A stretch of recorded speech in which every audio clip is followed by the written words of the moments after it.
हमने देखा कि तेज होते बाजार में खराब कंपनियां, खराब stocks, accounting frauds, corporate governance जैसे इश्यूज आते हैं।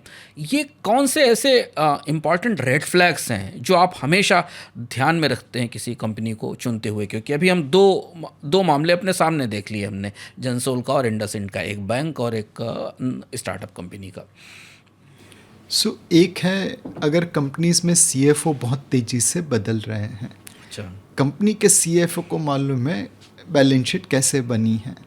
अगर वही खुद भाग रहा है तो आप डेफिनेटली रेड फ्लैग मान सकते हैं। दूसरी चीज़ बैलेंस शीट पढ़ने की। बहुत समय पहले एक सॉफ्टवेयर कंपनी थी जिन्होंने बैलेंस शीट में दिखाया था कि इतना पैसा हमने बैंक डिपॉजिट में लगाया है, बट पीएनएल अकाउंट में कभी ब्याज की इनकम नहीं दिखाई ना। ये चीज़ हमने देख ली थी तो हम वहाँ पे निवेश नहीं कर रहे थे। बहुत सारे लोग उसमें फंस गए। तो बैलेंस शीट की पहलियों को आप समझें और उसके बाद ही आगे निवेश करें। क्या हर बार हमने गलत कंपनी को अवॉइड किया है? Answer is no. हम भी गलती करते हैं, बट गलती नहीं दोहराने की तो कसम खा सकते हैं।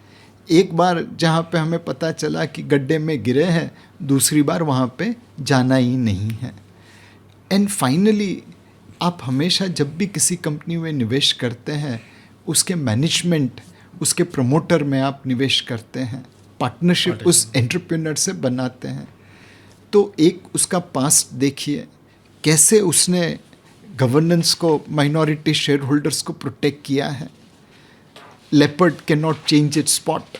अगर पास्ट में उसने गलती करी है तो जाहिर है कि फ्यूचर में भी शायद कर लेगा। नाउ हर वालिया वाल्मीकि नहीं बन सकता।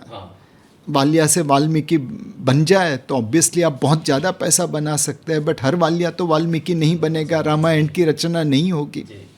तो आप ये समझिए कि दूध का जला छाछ भी फूंक फूंक के पिए, वैसे निवेश करना चाहिए।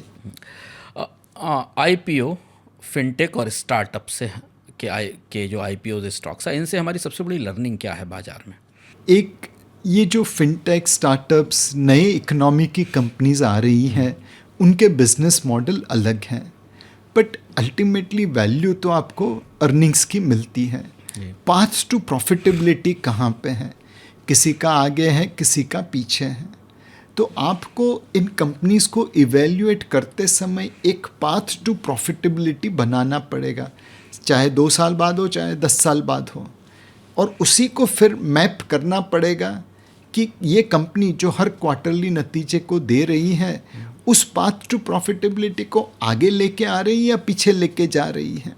अगर वो पीछे लेके जा रही है तो आपको उस कंपनी में निवेश नहीं करना चाहिए। अगर आगे लेके आ रही है तो आप निवेश कर सकते हैं।